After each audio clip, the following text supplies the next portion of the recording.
Hello friends, welcome to my YouTube channel. आप सभी का स्वागत है हमारे इस यूट्यूब चैनल पर। आज मैथमेटिक्स का एक चैप्टर हम लोग लेकर के आगे बढ़ेंगे जो एग्जाम पॉइंट ऑफ व्यू से काफ़ी इम्पोर्टेंट होता है। खासकर एसएससी और रेलवे के क्वेश्चंस में यहाँ से क्वेश्चन रहता ही रहता है। तो आइए शुरू करते हैं। आज का टॉपिक है मैथ में नाव एवं धारा। धारा, नाव धारा जिसको बोट एंड स्ट्रीम कहते हैं, बोट एंड स्ट्रीम। तो यहाँ से क्वेश्चंस आपको पूछा जाता है। तो इसको बनाने के लिए कुछ फॉर्मूला है, वो फॉर्मूला को आप थोड़ा सा याद रखिएगा तो इसी से ही सारा क्वेश्चंस आपका नाव धारा का बन जाएगा। तो आइए शुरू करते हैं कि किस किस चीज़ों को याद रखना है। अगर आपको कहे कि शांत जल में, शांत जल में, शांत को लिख सकता है स्थिर भी, स्थिर। तो शांत जल में नाव की चाल या नाविक की चाल, नाव की चाल या नाविक की चाल अगर कहता है तो उसको हम लोग को x मान लेना है। ये याद रखिएगा। शांत जल में चाल मतलब आपको स्पीड दिया गया है तो ये हमेशा किलोमीटर पर आवर पर दिया रहेगा। उसी तरीके से अगर धारा की चाल कहता है, धारा की चाल, तो धारा की चाल को हम लोग y मान लेंगे, y किलोमीटर पर आवर। तो इसी के तरीके से और दो चीजें आपको याद रखनी है कि धारा की दिशा में नाव की चाल, धारा की दिशा में नाव की चाल अगर होता है तो इसको हम लोग को ds मान लेना है, ds यानी दिशा में, याद रखिएगा, डाउन स्ट्रीम जिसको हम लोग कहते हैं इंग्लिश में। उसी तरह से धारा की विपरीत दिशा, विपरीत दिशा में नाव की चाल को मान लेना है आपको us। ठीक है, अप स्ट्रीम जिसको कहते हैं US, या फिर इसको आप U से उल्टा, D से दिशा, इस तरह से भी आप याद रखिएगा। अब इस पर जो फॉर्मूला होता है उस फॉर्मूलाज को आप लोग कम से कम उसी को याद रख लीजिएगा तो सारे क्वेश्चंस, मैक्सिमम क्वेश्चंस नावधारा के बन जाएंगे। तो इसमें याद रखिएगा ds कैसे निकालते हैं। तो ds बराबर होता है x प्लस y, ये याद रखिएगा। ds का फॉर्मूला यानी दिशा में नाव की चाल, दिशा में नाव की चाल अगर देखेंगे तो इस तरह से फॉर्मूला इसको बैठा देंगे, आंसर आ जाएगा। उस तरह से विपरीत दिशा में नाव की चाल US अगर निकालना है तो x माइनस वाई, ये याद रखिएगा, x माइनस वाई। और x और y क्या है इसको पहले मैंने आपको बता दिया है, शांत जल में नाव की चाल और ये धारा की चाल।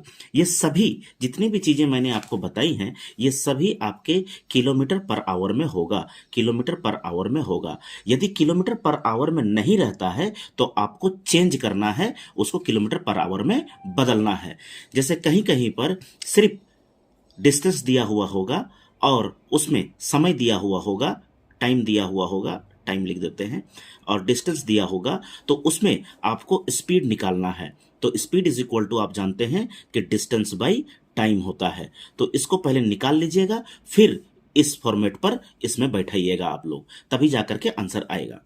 इसी के आधार पर और दो फॉर्मूला आपको याद रखना है कि अगर x यानी शांत जल में नाव की चाल आपको पूछता है तो कैसे बनाइएगा, ये ds प्लस US बाई 2 होता है, ये याद रखिएगा। आपको किताबों में अलग अलग, किताबों में अलग अलग लिखा हुआ होता है, तो जो आप सीख रहे हैं उसी एक ही पॉइंट को सीखते हुए आप क्वेश्चन एग्जाम में बनाइएगा तो आपको सुविधा होगा। तो उसी तरह से y अगर निकालेंगे तो हम लोग क्या करेंगे, ds माइनस US बाई 2 करते हैं। तो y में माइनस करते हैं, US में माइनस करते हैं, ds में प्लस करते हैं, x में प्लस करते हैं। ये चार फॉर्मूला आसानी से याद हो जाएगा, आपको 2 मिनट के अंदर याद हो जाएगा। इसको एक बार याद करने के बाद आप लोग खुद एक बार लिख लीजिएगा तो आप लोग को याद हो जाएगा। तो इस प्रकार के क्वेश्चंस, इस प्रकार के जितने भी फॉर्मूलाज हैं उसको एक दो बार लिखने से जाकर के ही होता है। तो क्वेश्चंस में बढ़ने से पहले मैं आपको बता दूं कि इसमें जो स्पीड यानी चाल जो है ये डिस्टेंस बाय टाइम, यानी डिस्टेंस आपको हमेशा किलोमीटर पर दिया रहेगा या फिर ये मीटर पर दिया रह सकता है। इसी के आधार पर अगर समय है तो समय घंटा में दिया रह सकता है या सेकंड में दिया रह सकता है। इसी के आधार पर अगर आपको स्पीड दिया होगा तो किलोमीटर पर आवर में दिया रह सकता है या फिर मीटर पर सेकंड में दिया रह सकता है। अगर ऐसा नहीं होता है तो जैसे मान लीजिए कि ए किलोमीटर पर आवर दिया हुआ है, अगर इसको मीटर पर सेकंड में बदलना है तो छोटा वैल्यू है, इसीलिए 5/18 से ए को गुना कर देंगे और मीटर पर सेकंड में ये आंसर आ जाएगा। उसी तरह से अगर ए मीटर पर सेकंड दिया है, इसको किलोमीटर पर आवर में बदलना है तो 18/5 से हम लोग ए को गुना कर देंगे तो ये किलोमीटर पर आवर ये आ जाएगा। तो आपको सबसे पहले ध्यान रखना है कि इस क्वेश्चंस में जितने भी टॉपिक्स मैंने आपको बताए हैं, जितने भी एक्स बताया, वाई बताया, चाहे डीएस यूएस बताया, इसमें याद रखिएगा कि किलोमीटर प्रति घंटा में या मीटर पर सेकंड में रहना आवश्यक है। अगर नहीं है तो उसको उसमें बदलना है, उसके बाद क्वेश्चंस को बनाना है। तो आइए शुरू करते हैं कुछ बेसिक्स क्वेश्चंस को नावन धारा के लिए। नाव धारा का पहला बेसिक क्वेश्चन है, एक नाव धारा के साथ यानी धारा के साथ गति 12 किलोमीटर प्रति घंटा तथा धारा के विरुद्ध गति 6 किलोमीटर प्रति घंटा है, तो नाव की शांत जल में गति याद करें। ये दो क्वेश्चन मैंने यहाँ पर कर दिया है कि इसके आधार पर ए और बी करके ये एक्चुअली एक ही क्वेश्चन आपको पूछा जाएगा, लेकिन चूंकि ये बेसिक क्वेश्चन है, इसी से रिलेटेड है, इसलिए मैंने इसको दोनों को लिख दिया है। तो यहाँ पर आपको क्या दिया है वो देखिएगा। धारा के साथ दिया है, यानी धारा के साथ मतलब धारा की दिशा में बता रहा है, इसी को समझने वाली बात है। तो दिशा में यानी हम लोग को क्या दिया है, डीएस दिया है आपको कितना, 12 किलोमीटर पर आवर। और धारा के विरुद्ध दिया है, विरुद्ध माने उल्टा, तो यूएस आपको दिया गया है, कितना दिया है यूएस आपको दिया है 6 किलोमीटर प्रति घंटा। आपको क्या निकालना है, शांत जल में नाव की चाल मतलब एक्स निकालना है और वाई निकालना है।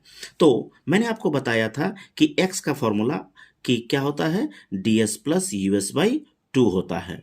तो x निकालने के लिए यानी शांत जल में नाव की चाल a नंबर निकालने के लिए इसको बैठा दीजिएगा सिंपल बटा 2, तो 6 7 8 यानी 18/2 यानी 9 किलोमीटर प्रति घंटा, 2 9 18, 9 किलोमीटर प्रति घंटा, ये x का आंसर आ गया।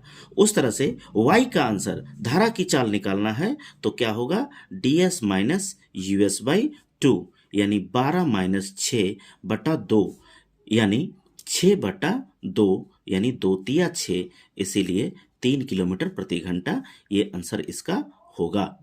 तो आई होप आप सभी को क्लियर हो रहा होगा नावन धारा का ये सिंपल क्वेश्चन सब। इसी टाइप के क्वेश्चंस आपको मैट्रिक लेवल में और इंटर लेवल में पूछे जाते हैं।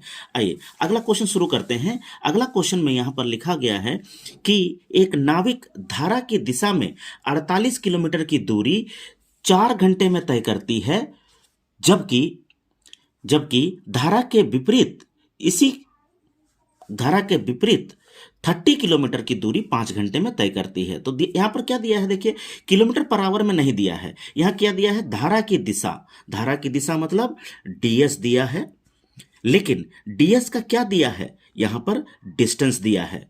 तो ये तो चाल होता है, तो डिस्टेंस में हम लोग क्या करेंगे कि इसको ऊपर रख देंगे, डिस्टेंस बटा समय कितना है, 4 घंटे है, तो ये हो गया आपका स्पीड बराबर डिस्टेंस बाय टाइम। तो डीएस क्या है, चाल है, तो 4 से काटेंगे, 4 एकम 4, 4 दूना 8 यानी डीएस कितना निकला, 12 किलोमीटर प्रति घंटा। उस तरह से धारा के विपरीत मतलब यूएस दिया है आपको 30 किलोमीटर की दूरी, यहां भी आपको दूरी दिया है और समय दिया है, चाल नहीं दिया है, तो आपको दूरी को लिख दीजिए और समय को भी लिख दीजिए। तो चाल बराबर दूरी बटा समय, 5 छक 30 हो गए यानी 6 किलोमीटर प्रति घंटा हो गए। अब डीएस और यूएस निकल गया। इसमें भी मैंने 2 क्वेश्चन आपको कर दिया है, एक है शांत जल में नाव की चाल यानी एक्स और धारा की चाल यानी वाई। तो आपको डीएस और यूएस निकल गया है, तो आपको फॉर्मूला पता है, डीएस प्लस यूएस बाई 2 यानी 12 प्लस 6/2 यानी 18/2 यानी 9 किलोमीटर प्रति घंटा। उस तरह से यहां पर ds माइनस यूएस बाई 2 यानी 12 माइनस 6/2 यानी 6/2 यानी 3 किलोमीटर प्रति घंटा। तो क्लियर हो रहा है कि अगर आपको किलोमीटर प्रति घंटा में ना दिया रहे तो आपको क्या दिया रहेगा, मीटर में, किलोमीटर में दिया रहेगा और घंटा में दिया रहेगा। इसका मतलब है कि आपको दूरी और समय दिए हुए होंगे। अगला बेसिक क्वेश्चन जो इसके एग्जाम में पूछता है, ये क्वेश्चन भी काफी इंपॉर्टेंट है, थोड़ा सा ट्रिकी, इसको घुमा करके दे सकता है, इसलिए इस क्वेश्चन को मैंने आपको दिया है। एक नाव की धारा की गति, धारा की दिशा में गति, दिशा में मतलब यहां आपको डीएस दिया है कितना, 12 किलोमीटर प्रति घंटा। यदि धारा की गति, धारा की गति मतलब वाई दिया है, वाई आपको कितना दिया है, 4 किलोमीटर प्रति घंटा। तो शांत जल में नाव की चाल ज्ञात करें। तो यहां पर आपको अगर x निकालना है तो x बराबर ds प्लस यूएस बाई 2, इसको लेकर के आप बना भी सकते हैं, ये इसका भी आंसर आएगा, लेकिन उतना पेचीदा आपको नहीं जाना है। क्यों नहीं जाना है, क्योंकि यहां पर ds दिया है, x दिया है, y दिया है, तो आपको एक छोटा फॉर्मूला इसका भी पता है कि ds बराबर x प्लस y होता है। तो ds का वैल्यू कितना है 12, x का वैल्यू कितना है नहीं पता, y का वैल्यू कितना है 4, तो 12 से 4 8, माइनस घटा देंगे 8 हो गए, तो x बराबर 8 किलोमीटर प्रति घंटा। क्लियर हो रहा है। तो इसी टाइप के बेसिक क्वेश्चंस आपको एग्जाम में पूछे जाते हैं। तो आज का मेरा मोटिव था कि आपको नाव धारा के बेसिक क्वेश्चंस को आपको बताना। आगे जितने भी क्वेश्चंस इसके बनेंगे आपको इसी फॉर्मेट पर, इसी फॉर्मूला के आधार पर बन जाएंगे। इसको अगर आपको इसके लॉन्ग क्वेश्चंस को भी समझना है, जो बड़े बड़े क्वेश्चंस हैं उसको भी समझना है, तो आप कमेंट के जरिए मुझे बता सकते हैं। मैं उसे भी एक सेशन लेकर के जो इंपॉर्टेंट टॉपिक्स होंगे, इंपॉर्टेंट क्वेश्चंस होंगे, उसको मैं आप तक पहुंचाऊंगा। तो आप सभी इस नावधारा के फॉर्मूला को याद रख लीजिएगा और इसके कॉन्सेप्ट को जिस तरह से मैंने यहां बताया है उन सभी को याद रखते हुए इसके क्वेश्चंस को स्वतः ही सॉल्व कीजिएगा, बन जाएगा आपसे क्वेश्चन। तो आज के लिए इतना ही। आप सभी को एक ही रिक्वेस्ट है कि आप सभी हमारे चैनल से जुड़ें, लाइक करें, सब्सक्राइब करें और शेयर करें, कमेंट अवश्य करें, जो आपके सुझाव हमारे लिए इंपॉर्टेंट होंगे। आज के लिए इतना ही। बहुत बहुत धन्यवाद आप सभी का।